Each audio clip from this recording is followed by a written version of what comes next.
तो heat and transfer में जो है बेसिकली जो है, अब हम थर्मोडायनेमिक्स का पूरा मॉड्यूल ही पढ़ने वाले हैं, लंबा सा स्टोरी है।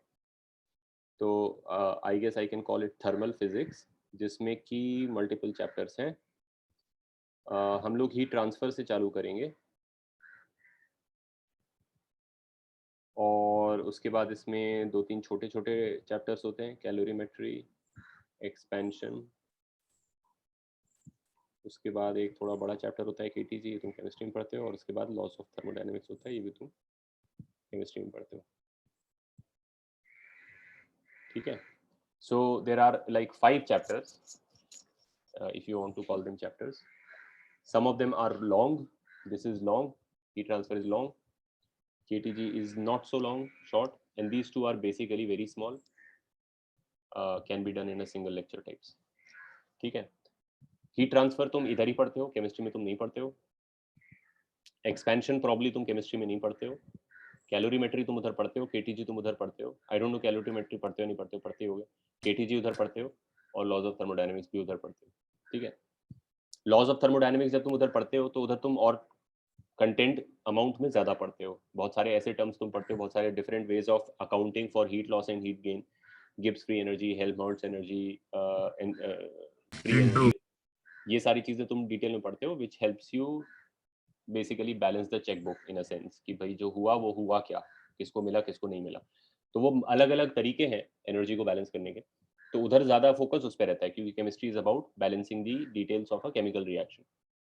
यहाँ पे हम वो सब टर्म्स पढ़ते ही नहीं है, हमारा बेसिकली बहुत लिमिटेड कंटेंट रहता है इसमें। First law of thermodynamics, second law of thermodynamics, that's it. और हमारे जो टर्म्स रहते हैं, जिन क्वांटिटीज को हम पढ़ते हैं, वो भी बहुत लिमिटेड है। हम एनर्जी पढ़ते हैं और हम एंट्रोपी पढ़ते हैं। ठीक है, लेकिन probably in certain senses we go more into the physical meaning of those terms, rather than reading more terms and calculating how to find their values. KTG तुम उधर पढ़ते ही हो, KTG हम इधर भी पढ़ते हैं, कुछ खास फर्क नहीं इधर उधर। तो इधर में आई थिंक बस यही है कि टोटली न्यू चीज जो है वो एक्सपेंशन और हीट ट्रांसफर होता है, which you don't study there. ठीक है, तो इसलिए हम हीट ट्रांसफर से स्टार्ट करेंगे। अभी हीट ट्रांसफर जो है हीट ट्रांसफर में भी एक्चुअली क्या है कि there are actually 3 mechanisms of heat transfer. ठीक है, there are 3 mechanisms, conduction, convection and radiation, right. तो हम जो है उसमें से पढ़ेंगे तो तीनों, लेकिन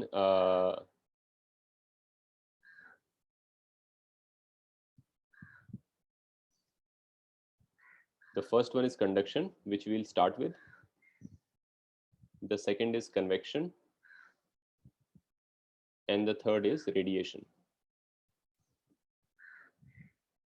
कन्वेक्शन जो है हमको ओनली क्वालिटेटिवली पढ़ना है। ये भी जो मैं लिख रहा हूँ ये भी बहुत बड़ी बात लग रही है सुन के, लेकिन basically it is just a single, maybe 2-3 sentences I have to tell you, and you must know what they mean conceptually. There is no problems, there is no numericals, nothing has no equations, nothing has to be done. Convection is only qualitatively in our syllabus, meaning you should know what the mechanism is, what happens when heat goes here and there, and that's it. And that's probably just 4-5 lines of explanation. ठीक है, उतना ही पढ़ने की जरूरत। Conduction और radiation जो है हम लोग डिटेल में पढ़ेंगे, मैथमेटिकली पढ़ेंगे, मीनिंग टू से क्वांटिटेटिवली पढ़ेंगे, यानी कि उस पर हम इक्वेशंस देखेंगे और फिर उसमें हम न्यूमेरिकल प्रॉब्लम्स भी सॉल्व करेंगे। So these are basically the main content of this chapter, these two mechanisms, conduction and radiation. ठीक है, हम कंडक्शन से स्टार्ट करेंगे, लेकिन एक्चुअली क्या है कि क्योंकि अब हम थर्मल फिजिक्स का पूरा मॉड्यूल ही स्टार्ट कर रहे हैं, which is about heat, fundamentally all of this is about really heat, and heat is energy. ठीक है, अब हीट ट्रांसफर में तुम बोल रहे हो कि हीट कैसे जाएगा, कैलोरीमेट्री में तुम बोल रहे हो लोग आपस में कितना एक्सचेंज करेंगे, एक्सपेंशन में तुम बोल रहे हो कि जब किसी को मिलेगा तो उस पर क्या असर पड़ेगा, केटीजी में तुम बोल रहे हो कि वो हीट आपस मतलब इंडिविजुअल पार्टिकल्स में डिस्ट्रीब्यूट किस तरीके से होता है। लॉज ऑफ थर्मोडायनेमिक्स में there are certain laws which govern whether और नॉट दिस विल हैपन और this will happen as per heat. So really all of these are different questions about heat, different aspects of heat in the world. This is about heat moving from one place to another. This is about heat being exchanged between two adjacent objects. This is about this is about this. So all of this is really about heat. तो क्योंकि हम start कर रहे हैं बड़ा सा पूरा कहानी थर्मल फिजिक्स का, जिसमें हीट हीट हीट चलता ही रहेगा।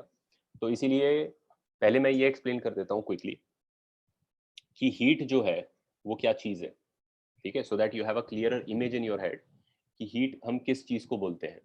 तो अब जब शुरू में क्या होता है कि अगर हम स्कूल में जब पढ़ रहे होते हैं हीट, तो हमें जनरली बोला जाता है कि heat is a form of energy, which is basically a really bad definition, but it has, I mean, something has to be said at the school level, so heat is a form of energy बोल के काम चल जाता है। Problem उसके साथ ये मतलब है। इससे भी ज्यादा घटिया हीट डेफिनेशन हम लोग को दिया था कि heat is a form of energy that helps us sense what is hot and what is cold. अच्छा ठीक है, वो भी हाँ वैसे इक्वली बैड, बट प्रॉब्लम इस डेफिनेशन के साथ ये है कि जब तुम, मतलब जब तुम बोलते हो कि heat is a form of energy, तो क्वेश्चन ये अराइज होता है कि which form of energy is heat. क्योंकि अगर तुम सिंपली बोल दो heat is a form of energy बोल के कट लो, तो क्वेश्चन तुमने आंसर नहीं किया, तुमने क्वेश्चन को बस एक स्टेप पीछे कर दिया, राइट? अब having studied various various forms of energy, अब तुम पढ़ चुके हो और तुम उनके साथ मैथमेटिक्स कर चुके हो, तुम्हें पता है for example kinetic energy, which is the kind of energy that a moving body with mass has. If a body has mass and is moving through space, then you say it is carrying kinetic energy. Another form of energy is when something is pulled away from the earth, because the earth wants to, because everything wants to stick to the earth. Then if you pull it away from the earth against all of that attraction, then you are also storing a kind of energy which is not kinetic, but it is a kind of energy, and it is called gravitational potential energy. If you take a spring and you pull it, that's also a similar kind of thing. The spring doesn't want to stretch, but you're stretching it, applying your force, so you're storing a kind of energy. This is also not kinetic energy, it is called elastic potential energy. और ये सारे forms of energy के साथ तुम calculations कर चुके हो, work power energy में तुमने स्प्रिंग के एनर्जी को काइनेटिक में कन्वर्ट किया, काइनेटिक को ग्रेविटेशन में कन्वर्ट किया, इसको इसमें किया, उसको उसमें किया. So now having seen all these different forms of energy which are very different from each other, some is the energy of motion, some is the energy of stretching, some is the energy of pulling up, then coming back to the definition of heat, which is heat is a form of energy, तो मैं naturally question arise होना चाहिए कि फिर कौन सा energy है? Energy भी तो हम पढ़ चुके हैं 4-5 टाइप के, तो क्या हीट क्या है? Is heat gravitational energy? Is heat kinetic energy? Is something moving there? Is heat elastic potential energy? क्या कोई डिफॉर्मेशन हो रही है बॉडी में जिसका वो एनर्जी? ये क्वेश्चन तो रह गया, सिर्फ एनर्जी बोलने से तो नहीं होगा. तो it turns out that heat is actually kinetic energy. मैं यहाँ पे हीट का प्रॉपर डेफिनेशन लिख देता हूँ. Heat is actually randomized microscopic kinetic energy. ठीक है, ये चारों टर्म्स का इसमें कुछ कुछ मीनिंग है. रैंडमाइज भी होना जरूरी है, माइक्रोस्कोपिक भी होना जरूरी है, और ये काइनेटिक एनर्जी है. ठीक है, अब पहली चीज तो ये है कि अच्छा अगर ये काइनेटिक एनर्जी है, if heat is just simply kinetic energy, then why do have a different word for it? Kinetic energy बोल दो. अगर एक बॉल किसी ने फेंका और तुम बोलते हो कि इसके पास इतना काइनेटिक एनर्जी है, तो गर्म बॉल को भी काइनेटिक एनर्जी बोल दो. मतलब हीट तो वही है ना. तो अगर काइनेटिक एनर्जी है, तो why do we have one word called kinetic energy which is applied to macroscopic objects like cricket balls and people, and there is another word called heat, which somebody is saying is again kinetic energy. The issue is, the reason why we have two different words is this term. होता ही है कि बहुत सारी चीजें जो है physics में जिनके लिए टर्म्स हैं, जैसे हीट एक टर्म है, वो एक्चुअली वही चीज है जो ऑलरेडी दुनिया में एग्जिस्ट करती है. जैसे काइनेटिक एनर्जी ऑलरेडी एक टर्म है, राइट? अगर तुम्हें कोई क्रिकेट बॉल दे और बोले इसको फेंका हमने, तो तुम उसकी काइनेटिक एनर्जी लिख सकते हो. हाफ एम बी स्क्वायर लिखोगे तो उसकी काइनेटिक एनर्जी होगी. वही बॉल अगर माइक्रोस्कोपिक होता तो तुम उसको देख नहीं पाते. बहुत सारे ऐसे होते तो तुम उनको देख नहीं पाते, लेकिन उनके पास वो एनर्जी होती. तो अब प्रॉब्लम यह है कि हमारे स्केल का प्रॉब्लम है. हम जहाँ बैठे हैं, मैं इसका तुम्हें एक एनालॉजी देता हूँ. वैसे सोचो कि मान लो एक हमने 10 लोग का ग्रुप बनाया, 10 मतलब 100 लोग का ग्रुप बनाया, ठीक है, जो कि 10x10 का एक ऐसा उसमें खड़े हो गए. तुम ऊपर से देख रहे हो, ठीक है, परेड होने वाली प्लेटून है ये कोई. सो ये सब सेम कलर का यूनिफॉर्म पहने, सेम कलर का कैप लगा के खड़े हुए. 100 people are standing making a square, and assume they are very close to each other, so you can't really see the gaps. ठीक है, इसको बोल दो सिस्टम ए. सिमिलरली एक सिस्टम बी है, उसमें भी 100 लोग हैं 10 by 10 के स्क्वायर में खड़े हुए, और वो लोगों ने भी जो है सेम कलर की यूनिफॉर्म पहनी है, इसको बोल दो सिस्टम बी. ठीक, सिंप्लिसिटी के लिए मान लो कि इसमें हर आदमी का मास जो है वो 60 kg है, इसमें भी सेम. तो मैंने क्या किया, मैंने इन लोगों को बोला कि तुम सारे लोग 1 मीटर पर सेकंड का स्पीड से राइट को चलो. तो ये सब चलने लग गए 1 से टू द राइट, क्योंकि इनका सबका स्पीड सेम है 1 और सेम डायरेक्शन में है. डू यू अग्री कि थोड़ी देर बाद भी ये स्क्वायर स्क्वायर के फॉर्म में रहेगा? Yes. हाँ, Yes, sir. इनके साथ अच्छा, अगर इस सिस्टम की तुमसे बोलें कि टोटल एनर्जी बता दो, काइनेटिक एनर्जी, तो कैसे लिखोगे? हाफ एक आदमी का मास, एक आदमी की स्पीड इनटू कितने लोग हैं, ये तो yes, लिखोगे. Yes. तो ये हो गया around 3000 in what ever units, मान लो जूल्स ही है. इस सिस्टम में भी हर आदमी 60 किलो का है, और इसमें भी तुमने बोला लोगों को 1 मीटर पर सेकंड से मूव करने के लिए. ठीक है, लेकिन डिफरेंस ये है कि तुमने पहले यहां बाहर में चौक से लाइन लगा दिया फ्लोर पे, है ना, जिससे बाहर नहीं जा सकते हैं, और फिर बोला सब लोग 1 का स्पीड से चलो, जो जैसा भी चलना है. तो कोई इधर 1 से जा रहा है, कोई इधर 1 से जा रहा है, कोई इधर 1 से जा रहा है. अज्यूम कर लो इतना क्राउडेड है कि कहीं खाली जगह नहीं आ जाती है, जैसे पार्टी हो रही है कहीं किसी के घर पे रूम में, तो हम बात कर रहे हैं किसी, फिर उधर जा रहे हैं लोगों में से ऐसे ऐसे, वैसा टाइप हो रहा है. These are also moving at 1 meter per second. These are also moving at 1 meter. What is the kinetic energy of this system? Half? zero. तो सेम ही होगा. नहीं नहीं, जीरो कैसे? तो सेम ही होगा ना. सेम होगा. There are, each person is 60, each person is moving at 1 and there is 100 of them. Kinetic energy vector थोड़ी है कि वो डायरेक्शनली कैंसिल हो जाएगा. ऐसा थोड़ी है कि एक बॉल है वो 5 किलो का है, वो 2 का स्पीड से जा रहा है, तो तुम बोलो दूसरा बॉल 5 किलो का 2 से आया तो सिस्टम की जीरो काइनेटिक एनर्जी होगी. सिस्टम का मोमेंटम जीरो हो गया, मोमेंटम वेक्टर होता है. काइनेटिक एनर्जी थोड़ी जीरो हो जाएगी, तो ऐड होती है, स्केलर है वो. तो यहाँ पे तुम्हारे पास जो है फिर सेम अमाउंट ऑफ एनर्जी आ गई, बराबर है ना. तो would you agree that this system A has the same total kinetic energy as system B? yes, sir. Yes, sir. But अब तुम ये सोचो कि अगर तुम इन दोनों सिस्टम्स को, इन दोनों ग्रुप्स ऑफ पीपल को एक हेलीकॉप्टर से देख रहे होते हैं, ठीक है, या एक पैराशूट से या कहीं से बहुत ऊपर से देख रहे होते हैं 200 फुट की ऊंचाई से, तो बात क्या हो जाती, स्केल की बात आ जाती कि जब ये दूर से दिखता तो तुम्हें इंडिविजुअल लोग नहीं पता चलते, तुम्हें एक स्क्वायर, ब्लू कलर का स्क्वायर दिखता ग्राउंड पे, तुम कहते एक ब्लू कलर का बॉक्स रखा हुआ है, और तुम कहते दूसरा ब्लू कलर का बॉक्स रखा हुआ है.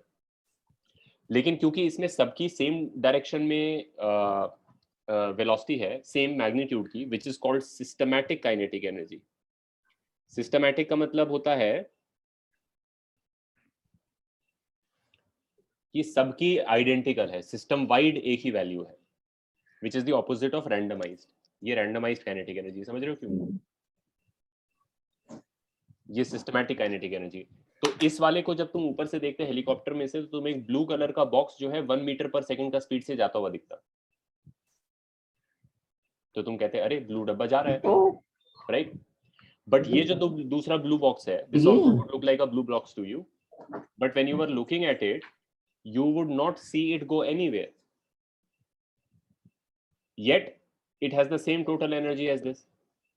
तो जब हम रियल लाइफ में मैक्रोस्कोपिक चीजों को चलते वलते देखते हैं कि डब्बा जा रहा है, तो डब्बा एक्चुअली कलेक्शन ऑफ एटम्स होता है. हमारा स्केल इतना ऊपर है कि हमें एटम्स दिखते नहीं है, तो हमें वो कलेक्शन ऑफ एटम्स एक ऑब्जेक्ट, हम उसका नाम रख देते हैं कि ये पूरा कलेक्शन एक ऑब्जेक्ट है, तो फिर हम बोलते हैं जा रहा है. यही डब्बा अगर कहीं रखा हुआ है और इसके अंदर वो पार्टिकल्स अगर वो सारे एक ही तरफ जा रहे हैं, तो पूरी बॉडी जाने लगती है, तो उसको तुम मोशन कहते हो, और इसका नाम तुमने काइनेटिक एनर्जी रखा है क्योंकि तुम्हें दिखता है आंखों से. Yes. लेकिन यही सारे पार्टिकल्स अगर अंदर ही अंदर उतना ही क्योस के साथ चल रहे होते, लेकिन सब आर्बिट्रेरी डायरेक्शन में चल रहे होते, जितना फास्ट ये लोग चल रहे हैं अंदर उतना ही फास्ट ये लोग भी चल रहे हैं, लेकिन ये सब क्योंकि आर्बिट्रेरी डायरेक्शन में चल रहे हैं, तो वो ओवरऑल इफेक्ट कैंसिल आउट हो जा रहा है, डब्बा किधर भी नहीं जा रहा है। तो तुम कहते हैं डब्बा रेस्ट पर है, लेकिन अगर तुम काइनेटिक एनर्जी को ही सिर्फ रिकॉग्नाइज करते हो, यानी जो मैक्रो स्केल पे दिखती है तुम्हें उसी को सिर्फ रिकॉग्नाइज करते हो, तो तुम्हें फिर ये बोलना पड़ता है कि इसमें कोई एनर्जी नहीं है। अग्रीड, क्योंकि चल नहीं रहा है। Yes, sir. बट इंटरनली तो इसको उतनी एनर्जी जितनी इसको है, तो then how do you distinguish between this two? इसको तुम बोलते हैं कि गर्म डब्बा है। Heat is that kinetic energy which is at the microscopic scale, and since it is randomized instead of systematic, it is not manifest at the macro scale. अगर microscopic level पर भी एनर्जी है, लेकिन अगर वो सारी सिस्टमैटिक है, एक ही तरफ है, तो वो मैक्रो स्केल पे भी दिखने लगेगा। एक क्राउड है लोगों का, अगर सिर्फ उसमें सिर्फ केओस चल रहा है तो हेलीकॉप्टर से देख के बस एक मास दिखेगा, लेकिन अगर वो सिस्टमैटिकली कहीं चलने लगते हैं तो वो ऊपर से देख के लगेगा कि पूरा चीज भी जा रहा है। यही इशू है हमारा, यही रिलेशनशिप है हमारा एटम्स के साथ। हम हेलीकॉप्टर में बैठे हैं एक तरीके से और एटम्स ग्राउंड पर है। इनफैक्ट वो तो और भी ऑर्डर्स ऑफ मैग्नीट्यूड डिफरेंस है। हेलीकॉप्टर से तो फिर भी तुम शायद एक आध इंसान को देख लोगे, उसका टोपी हिलते हुए देख लोगे, या एटम तो देखना इम्पॉसिबल है। इतने ऑर्डर्स ऑफ मैग्नीट्यूड डिफरेंस है हमारे और एटम्स के बीच में कि इंडिविजुअल एटम्स के बारे में कुछ भी देखा नहीं जा सकता है। तो जब उनका कलेक्टिव बिहेवियर है तो उनमें हम दो में डिस्टिंग्विश कर रहे हैं कि अगर वो सारे के सारे एक तरफ जा रहे हैं तो उसको हम काइनेटिक एनर्जी बोलते हैं, और अगर सारे के सारे रैंडमली चल रहे हैं तो उसको हम हीट बोलते हैं। Heat is basically randomized microscopic kinetic energy. और तुम्हें ये थोड़ा सा फीलिंग के साथ भी लगना चाहिए कि अगर तुम इस डब्बे में हाथ डालोगे तो ये सब तुम्हें बॉम्बार्ड करेंगे, जिसे तुम बोलते हो गर्म लग रहा है। यही सेंसेशन है वो। बेसिकली कंटेनर में अगर हॉट गैस है, स्टीम है, तो उसमें हाथ डालने का मतलब ये है कि वो पार्टिकल्स जो है वाटर मॉलिक्यूल्स वो बहुत रैपिडली मूव कर रहे हैं और chaotically और हर डायरेक्शन मूव कर रहे हैं, so that they bombard your hand quite violently, and that is that stinging burning sensation that you get. Instead of when it is a colder gas or a cooler gas, they will be moving lethargically. So the more violently they move, the hotter you say it is. Temperature is simply a characterization of the amount of kinetic energy there is. The more kinetic energy there is, the hotter it is said to be. The more lethargically things are moving, the cooler it is said to be. Absolute zero is when everything stops. So then you say it is absolute zero and nothing is moving internal to the body. But obviously absolute zero is an unreachable temperature. Otherwise, at every normal temperature, there is some amount of chaos, and the more the chaos internally, the hotter you say it is. Temperature is the number that characterizes that amount of chaos. तो I hope तुमको difference समझ में आ गया होगा systematic और randomised kinetic energy का। और systematic kinetic energy को हमने काइनेटिक ही नाम दे दिया है, रैंडमाइज्ड काइनेटिक एनर्जी को हमने हीट नाम दे दिया है। बट फंडामेंटल लेवल पे अगर तुम ग्राउंड पे चले जाओ तो ये भी एक इंसान है जो चल रहा है और ये भी एक इंसान है जो चल रहा है। कोई डिफरेंस थोड़ी है इधर की एक इंसान और इधर की एक इंसान। इधर भी एक इंसान की उतनी एनर्जी, इधर भी एक इंसान की उतनी एनर्जी। तो फंडामेंटल लेवल पे तो वो दोनों सेम चीज है, काइनेटिक एनर्जी है। लेकिन जूम आउट करके मैक्रो स्केल पे एक दिखती नहीं है और एक दिखती है। जो दिखती है उसका नाम काइनेटिक रखा है, जो दिखती नहीं है उसका नाम हीट रखा है। ठीक है, ऑल राइट। तो ये तो हो गया हीट का मीनिंग। अब इसका कंडक्शन से क्या रिलेशन है, तो कंडक्शन समझने के लिए Excuse me, sir. हाँ बोलो। Sir, at 0 degrees, the particles stop moving, right? So, Yes. sir, whenever we hold ice, we feel that stinging thing, like the hot, when we put the hand in hot water. Yes. So why like that, sir? If the That is a particles different, move. that stinging sensation is a different thing. It has to do with a lot of ways. I mean, our skin is a very sensitive organ and it has a number of mechanisms. Firstly, it is to do with the fact that heat is rapidly leaving your fingers and going to the ice because the ice is so cold. A rapid loss of heat from the finger cells also causes them to stop functioning properly, and that is also transmitted to your brain as a pain, so that your brain can, so that you can stop doing it. The brain is basically geared to protect you from stupid things that you do to yourself. तो कोई भी ऐसा चीज जिससे तुम potentially मर सकते हो, उन सबों चीजों का कॉमन सिग्नल ब्रेन में पेन है, रफली स्पीकिंग। तो तुम क्योंकि बहुत एक्सेसिव हीट लॉस से भी मर सकते हो कि तुमने एक ठंडा चीज को पकड़ा हुआ है और अगर वो ठंडा चीज उतना ही ठंडा रहेगा for 2 hours, then you will basically eventually die of hypothermia. So that is, it is not a it is not a burn. I mean, it is not that the ice is burning your hand. It is that the sensation is that of some pain which is similar to burning, because the brain wants to stop you from doing it. Essentially तो ये हो रहा है कि तुम्हारे finger के sales well से heat बहुत रैपिडली निकल के आइस में जा रही होती है, which kind of also damages the function. Just as excessive heat, कि तुम कोई गर्म चीज को पकड़ लो तो उससे भी वहां पे फंक्शनिंग इंपेयर हो जाती है सेल की, तो अगर तुम किसी बहुत ठंडा चीज को पकड़ लो तो वहां पे भी फंक्शनिंग इम्पेयर हो जाती है। तो अब एक सेंस में बॉडी ने फंक्शनिंग इम्पेयर को एक सिग्नल के साथ एसोसिएट कर दिया है, which feels like a burning sensation और व्हाटएवर। ठीक है। Yes, sir. So, Understood. Now conduction को पढ़ने के लिए, conduction is the movement of heat from one place to another place, ये हम पढ़ रहे हैं ना कंडक्शन। अच्छा, पहले मैं क्विकली बताता हूँ कि कंडक्शन और रेडिएशन में क्या डिफरेंस होता है। ठीक है, फिर हम कंडक्शन को डिटेल में देखते हैं। Heat transfer in general is the amount of this random motion is being taken from one place to another place, that is the meaning of heat transfer. When it occurs via conduction, it occurs in a way that it passes from one point of a body to another point. कि जैसे तुमने एक तवा लिया, तवा को तुमने gas पे रखा, तवा का जो पैन है वो गर्म होने लगा, तो उसकी जो गर्मी है वो एक तरीके से हैंडल के थ्रू आके तुम्हारी उंगली में आएगी, फिर तुम्हारी उंगलियों को बॉम्बार्ड करेगी, तो तुम्हें गर्मी लगेगी। This mechanism is called conduction, where heat is passed from the hotter point to the neighboring cooler point, which then becomes hot and passes to the neighboring cooler point, which then becomes hot and passes, and so therefore it moves from there to there. This is the mechanism of conduction. So you can see that conduction requires there to be matter between the hot thing and the cold thing, between the source of heat and the sink of heat. There needs to be a continuous amount of matter. Matter matlab either solid, liquid or gas. Something must be there. That is the mechanism of conduction. It is basically heat transfer by passing it to the neighbor. Sir तो ये collision की वजह से होता है क्या? हाँ, collision की वजह से होता है। And internally basically vibrational energy होती है जो पास होती है। कोलिजन नहीं, you can call it collision, technically it is a collision. अभी मैं उसके लिए और डिटेल में बताता हूँ कि सॉलिड के अंदर कैसा हो रहा होता होगा उस टाइम पे। But basically the idea of conduction is that you give it to the next guy and the next guy give it to the next guy and so on and so forth, and that is how the heat goes to wherever it has to go.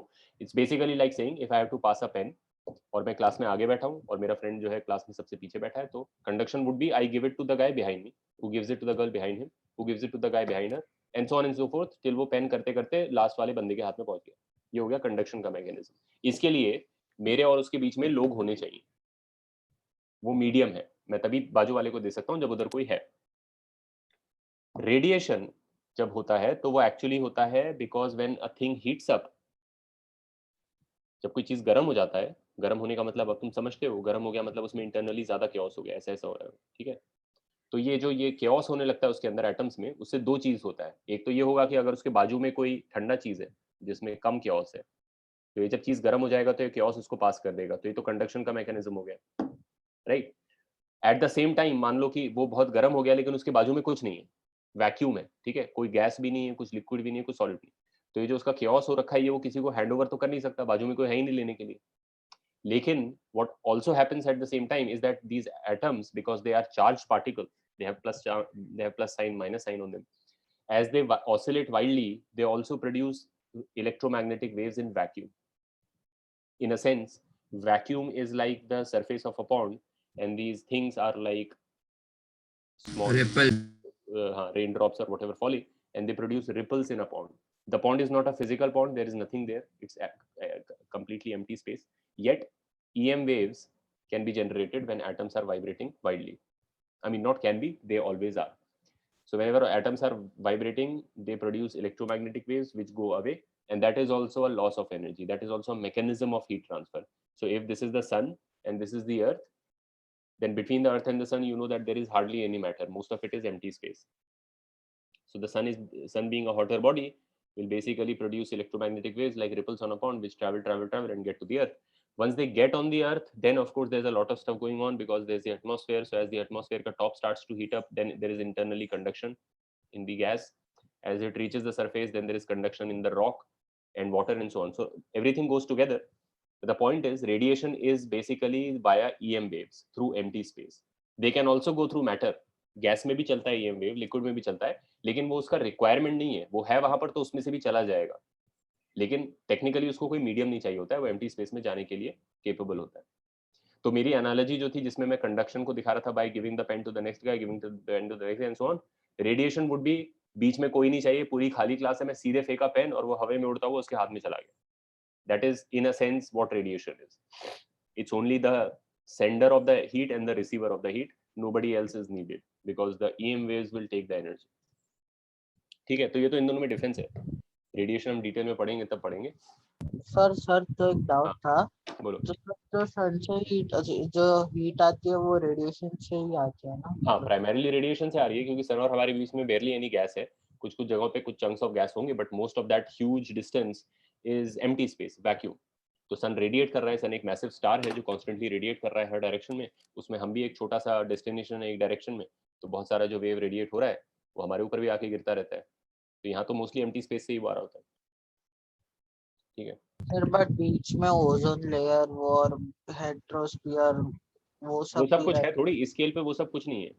अर्थ का atmosphere जो है, अगर अर्थ एक apple है, if the earth is an apple, है। Yes then the atmosphere of the earth is the skin of the apple.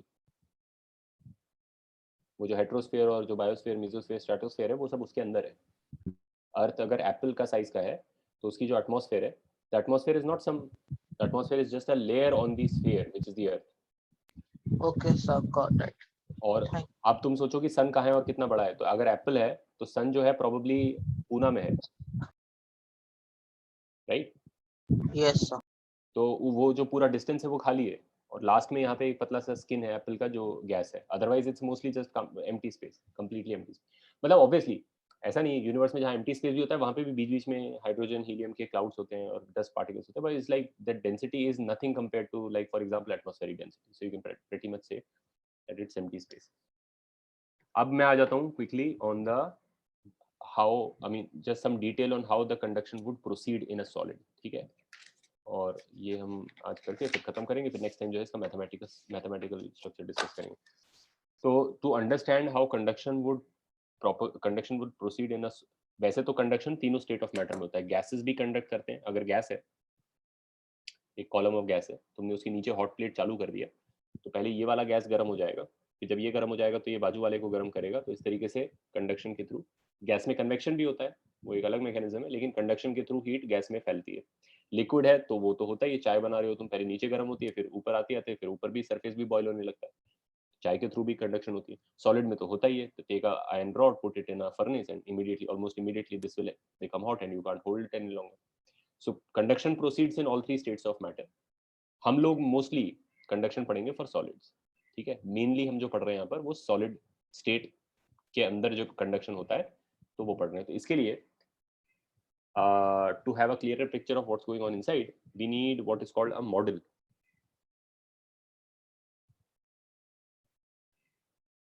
Model का मतलब होता है फिजिक्स में हम एक टॉय टाइप पिक्चर बनाते हैं मेंटली कि अच्छा ऐसा ऐसा दिखता होगा। वो काफ़ी सिंप्लीफाइड होता है, लेकिन उससे हमें हेल्प होती है विजुअलाइज करने में कि अंदर क्या हो रहा है, और समटाइम्स उससे हम इक्वेशंस भी लिख पाते हैं, which is the whole point of doing physics, right? Ultimate objective है कुछ इक्वेशन निकालना। तो मॉडल जो है हमारा सॉलिड का, वो मैं ये बोलने वाला हूँ कि सॉलिड्स के अंदर जो एटम्स होते हैं, कोई भी तुम मेटल ले लो या कुछ ले लो जिसमें कि बेसिकली जिसका एक वेल डिफाइंड शेप होता है, तो सॉलिड्स की प्रॉपर्टी क्या होती है? Unlike liquids and gases, solids are able to hold their shape.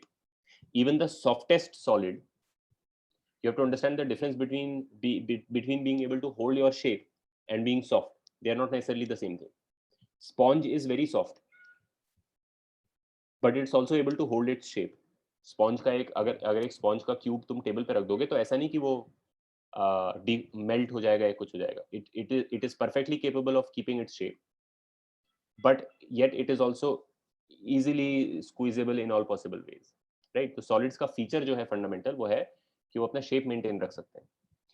तो वो इसलिए हो पाता है क्योंकि सॉलिड्स के अंदर जो एटम्स होते हैं, neighbouring atoms, they are very tightly locked into place. Liquid में क्या होता है कि वो एक दूसरे के रिलेटिव मूव कर सकते हैं.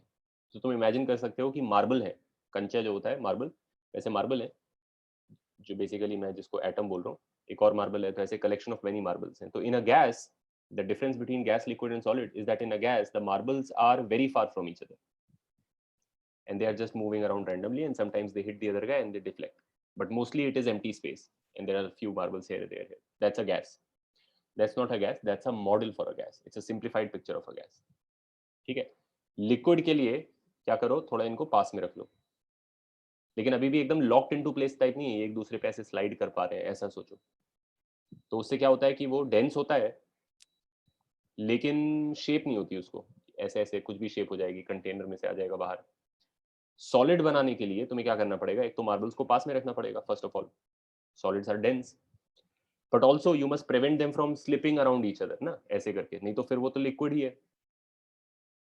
उसके लिए क्या करो कि तुम दो मार्बल्स के बीच में स्प्रिंग लगा दो, हर दो मार्बल्स के बीच में स्प्रिंग लगा दो, स्प्रिंग इधर भी लगा दो, इधर भी लगा दो, इसके ऊपर भी लगा दो, ऐसे भी लगा दो। तुम लोग समझ रहे हो? ऐसा एक स्ट्रक्चर बन जाएगा। Yes.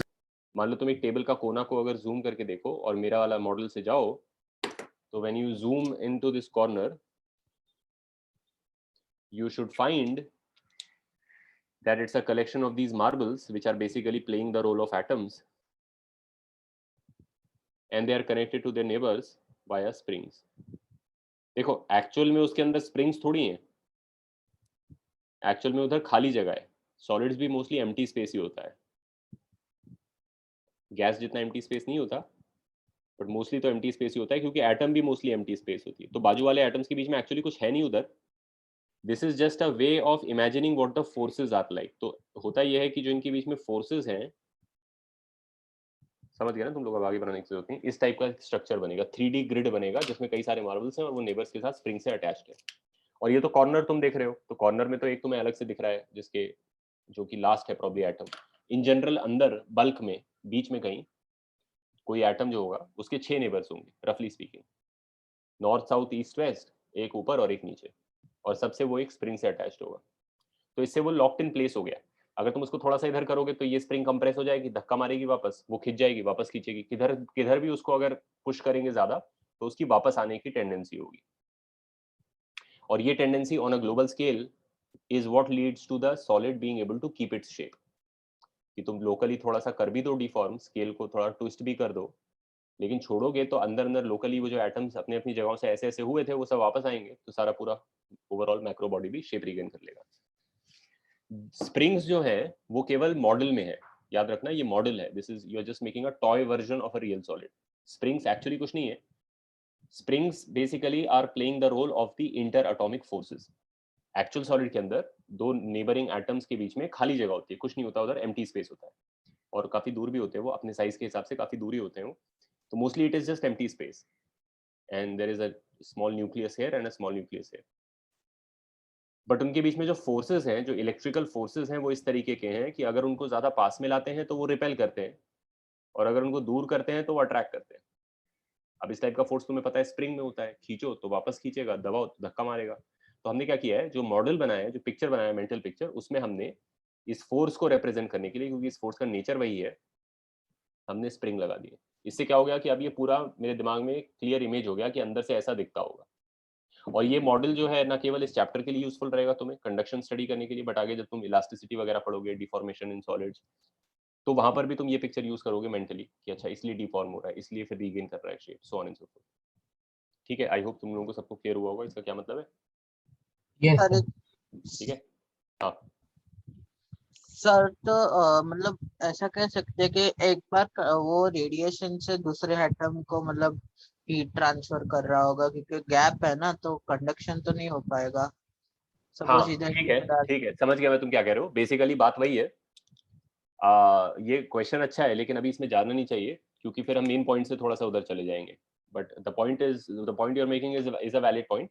एक्चुअली तो कंडक्शन के अंदर भी एक तरीके से रेडिएशन ही है। जो बात ये कह रहा है तुम लोग समझ रहे हो? Spring force.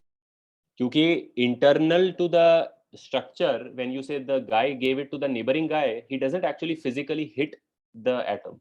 There is no physical hitting at the atomic scale. ठीक है, वो सिर्फ केवल मूव करता है और उसके रिपल्शन से ही ये मूव करने लग जाता है। तो जो हम बोल रहे थे ना कि कंडक्शन से हीट फैल रही है, वो एक्चुअली ऐसा नहीं कि कोई किसी को जाके फिजिकली नॉक कर दे रहा है तभी वो चल पड़ रहा है।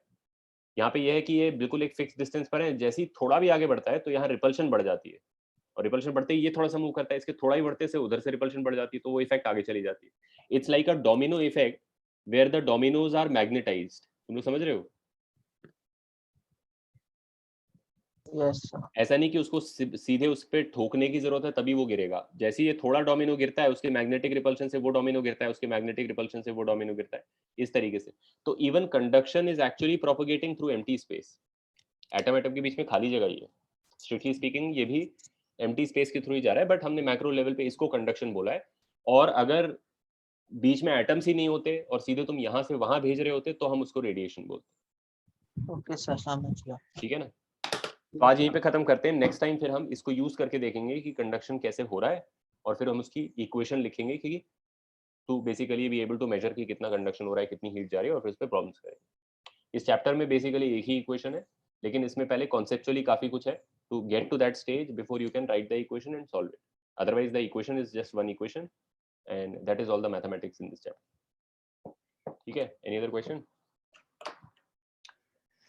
ठीक है, चलो फिर खत्म करते हैं आज के लिए। सर आप वो पेपर मिल सकता है सॉल्यूशन? ऐसा आंसर की हाँ, मैं पूछता हूँ, मेरे पास तो नहीं है वैसे, लेकिन मैं पूछ लेता हूँ। सर एक डाउट था हाँ बोलो। सर। मेंस में क्वेश्चन आया था कि अगर हम सपोज पानी से देख रहे हैं और ये ग्रीन कलर का ऑब्जेक्ट है तो वो कौन हाँ सा ग्रीन कलर लाइट दिखेगा? कौन सा कलर अच्छा, एंड म्यू डिक्रीजेस इन नहीं wavelength decreases as mu increases ऐसा कुछ। अच्छा ये इसमें आया था, टेस्ट में आया था। यस सर, मेंस के एडवांस पेपर में नहीं, मेंस में आया था। एस्ट्रोनॉमिकल टेलीस्कोप के ऊपर भी था एक क्वेश्चन, उसका मैग्नीफाइंग करें। अच्छा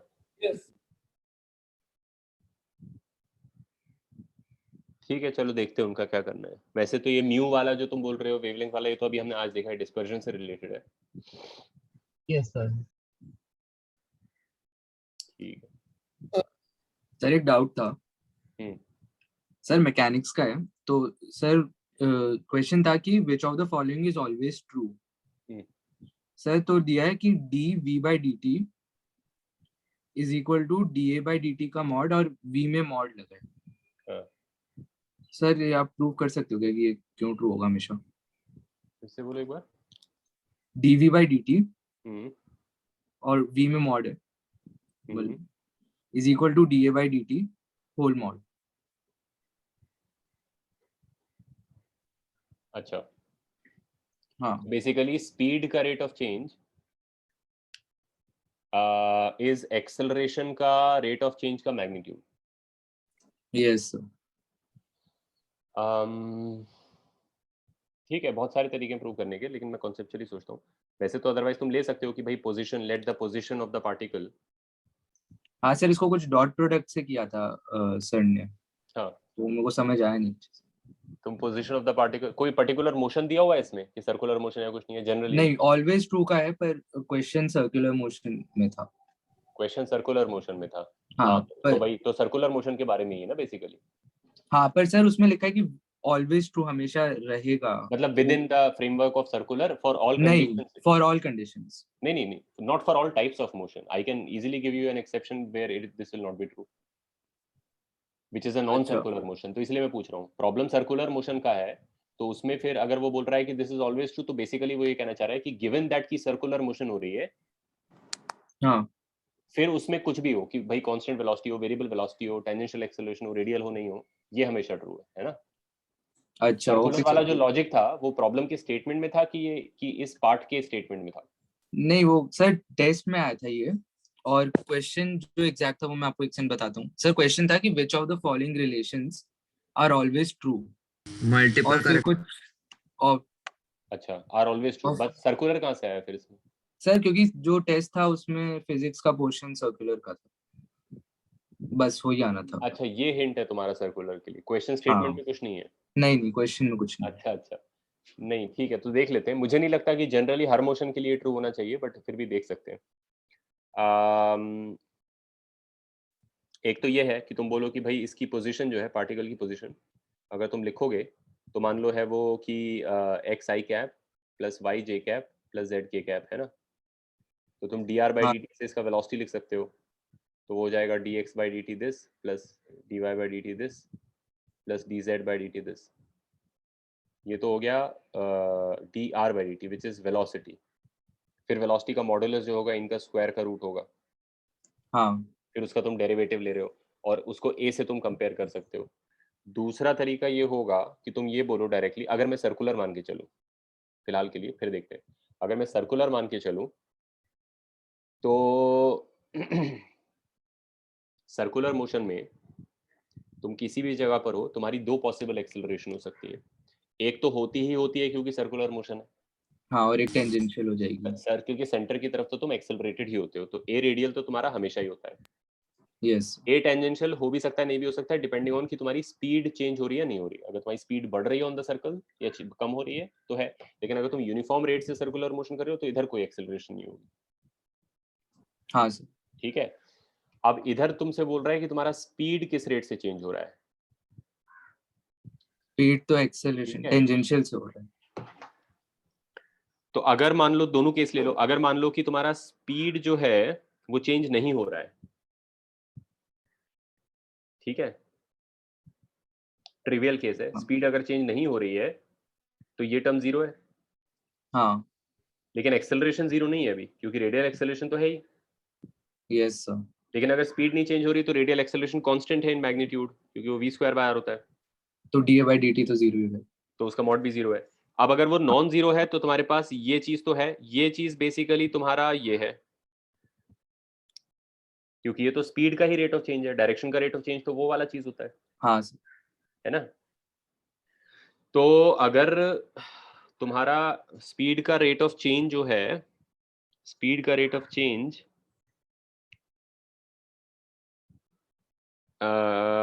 एक्सेलरेशन का रेट ऑफ चेंज का मॉड से रिलेटेड है, तो इसीलिए है क्योंकि जब तुम एक्सेलरेशन का रेट ऑफ चेंज निकालोगे तो वो जो है, मान लो तुम ऐसे लिखोगे उसको कि तुम्हारी नेट एक्सेलरेशन जो है वो हो जाएगी कि v² इन दी रेडियल डायरेक्शन प्लस dv/dt इन दी टेंजेंशियल डायरेक्शन, हाँ, ये ठीक। है ना। टेंजेंशियल हो गया थीटा वाला डायरेक्शन और रेडियल हो गया ये वाला डायरेक्शन। अब यदि हम इसका dA/dt कर लें तो पहला चीज मेरे पास आएगा कि इसका डेरिवेटिव और दूसरा आएगा इसका डेरिवेटिव। हाँ, ठीक है, ये तो हो जाएगा 2v/r dv/dt। Yes sir. और ये हो जाएगा dA/dt थीटा कैप। ये हो जाएगा d, नहीं ये तो ये dA/dt, वाला ये स्टेटमेंट फॉल्स था D8 लेकिन वही मुझे भी लग रहा है क्योंकि ये तो वेलोसिटी का डेरिवेटिव है और ये एक्सेलरेशन का डेरिवेटिव है। तो प्लस इसमें ये भी देखना है कि आर कैप और थीटा कैप भी चेंज हो रहे होंगे, उसको वैसे लिखना पड़ेगा ना कि आर कैप का जो रेट ऑफ चेंज होता है dr/dt जो होता है वो होता है v/r थीटा कैप, और d थीटा कैप/dt जो होता है वो होता है v/r dr r cap with a minus sign, I think होगा ये। नहीं एक सेकेंड, इसका रेट ऑफ हाँ। चेंज इधर है, ये ऐसे ऐसे चेंज हो रहा है तो ठीक है, और ये ऐसे ऐसे चेंज हो रहा है तो ठीक है, दोनों ही प्लस होने चाहिए। हाँ तो इसको हम लोग linear motion with constant acceleration से सीधा डिस्प्रूव कर सकते हैं ना। लीनियर मोशन, अब वही है, मैं यही नहीं समझ पा रहा हूँ कि क्वेश्चन में क्या वो हर मोशन के लिए कह रहा है, क्योंकि हर मोशन में तो इजीली डिस्प्रूवेबल है ये। हाँ सर, हर मोशन के लिए कह रहा था। हाँ, सर्कुलर हर मोशन मोशन। मतलब अगर सर हर ने बोला तो मोशन, सर्कुलर मोशन कंसिडर करने को, क्योंकि वो हर केस कवर कर लेता है। अगर हर मोशन के लिए केवल बस डिस्प्रूव करना है तो वो तो हो ही जाएगा, वो तो ऑब्वियसली बहुत सारे केसेस है जिसमें कि वेलोसिटी स्पीड का रेट ऑफ चेंज जो है एक्सेलरेशन का उसके बराबर नहीं होगा।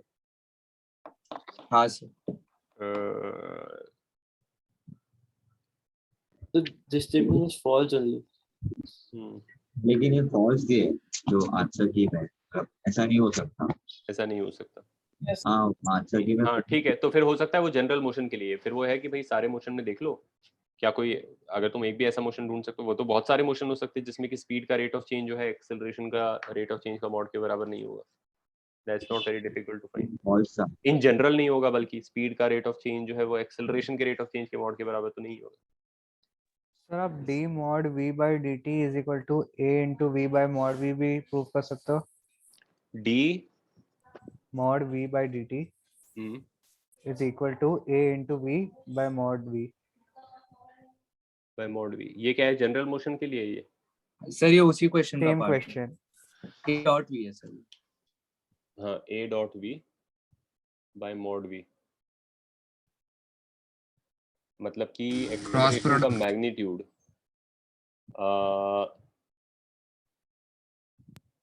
एक्सेलरेशन का मैग्नीट्यूड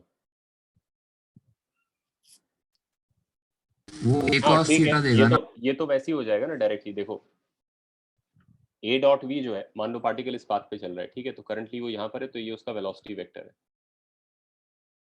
वेलोसिटी वेक्टर तो टेंजेंशियल टू पाथ ही होता है हर जगह पे।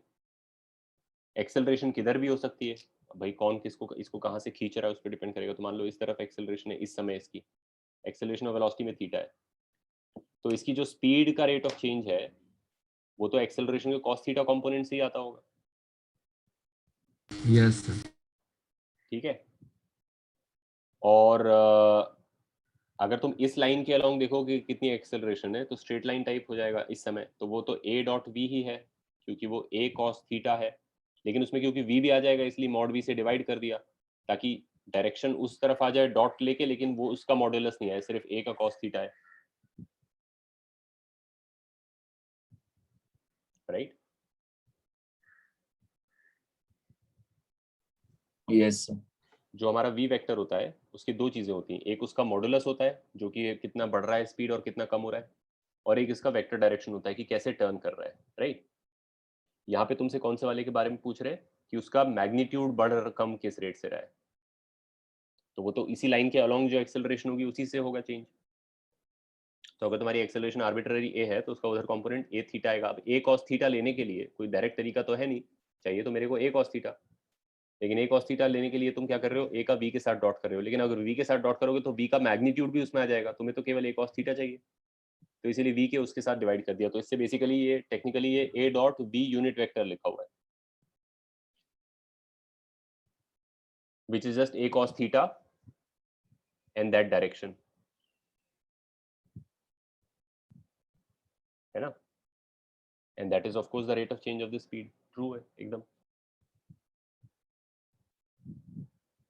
ठीक है? Sir, हाँ, sir, I was having a doubt in this thermal. Sir, is there a case where the particles move violently in a systematic manner? violently in a systematic manner. नहीं, I mean every body that is moving is also simultaneously hot. I mean when you look at things around you, they are not simply moving, they are also not at absolute zero. Hardly anything around you is at absolute zero, right? So when things are not at absolute zero, they are already in chaotic motion internally. Even your own body, when you're moving, just walking, not only are you in motion as a macroscopic body, you are internally hot because there is some temperature. Yes. So if that's what you mean by systematic random motion, that the molecules are randomly moving but they as a collective there, it's like a parade. It's like not a parade, like a carnival. Parade तो एकदम systematic होता है कि हर कोई same motion कर रहा है, carnival में सब लोग थोड़ा थोड़ा कुछ अलग भी कर रहे होते हैं, लेकिन कार्निवल एज अ होल भी जारी होती है। Yes, sir, the example where you'd given, no, when you put your finger in the steam, so that heat. So in that case, only if the particles are moving with a very high speed in a proper manner, so that kind of They case. will always move randomly, but they can also move systematically. So when steam is ejected from, let's say, a pressure cooker, Yes, sir. that does not mean that every water molecule in the steam is going that ways. If you look closely, steam will be internally chaotic only. What is ejected is a whole chaos as a whole. So the thing that is ejected is just the chaos is being ejected. Okay. Okay. It is not the case that individual molecules of water are being shot in the same direction by the whistle of the pressure cooker. That is not the case. Because internally it was basically the water that evaporated from, let's say, the rice, and then it is just going crazy in the cooker. So it's already in chaos. So when the whistle lifts, the high pressure basically pushes that chaos in one direction. But internally, if you look into the steam, it will be basically chaotic. Okay. Or even when it is slowly rising, so you put a cup of coffee and it's hot and you see that steam rising, right? Yes, sir. Yes. It's moving slowly because there is a lot of cold air in the room. So it has to move by moving that cold air aside. Okay. Yes, But sir. if you look into the steam in detail, the steam is a chaos. I mean, above the surface of coffee, there is chaos which is slowly rising. Yes, sir. So that's a slowly moving chaos. But it's nevertheless chaos. It always has to be chaos. Okay. Yes, sir. Okay. Okay. sir. Sir, in the radiation one, we are talking, there is no medium there, no directly electromagnetic waves. Yeah. No medium, completely vacuum. Conduction, if we see before it goes to medium, there will be transfer of electromagnetic waves. No. True. Where will From here, those be passed? Like those the generated ones. which one? The one from here to here. Before it goes to the medium, when it generates the EM base, where do those waves go? No, they are basically in the body of the thing. They are absorbed and reabsorbed. And then whoever absorbs them starts to move more widely, and then they radiate, and then it gets propagated further. It's like, one way to think about it would be to say you have this pool, swimming pool, and you take a bunch of plastic balls and you arrange them on the water surface, and then you attach them with springs, right? Yes, sir. Then if you bob any one of them up and down, it will generate its ripples, right? Yes, sir. And then they will move through the water, and then somebody else will start bobbing, and they will generate. So it's a whole chaos of this stuff, which also moves in the body, but also causes them to oscillate. Okay. And as they oscillate, they produce their own secondary set of waves, which then propagate and so on. Yes. Thank you. All right. But जो आपने differentiate किया था F equivalent, वो आपके किसके respect में किया था repeat? Differentiation, एक equation का differentiation किसी भी variable के respect में कर सकते हैं. It can even be a variable that is not part of the problem statement. If I have A equals to B plus C, I am totally allowed to say dA by dx equals to dB by dx plus dC by dx, where x is some common variable, not even defined. Okay, sir. Not even part of the problem statement. And then you can also do it like this. You can remove it. Okay, sir. Okay.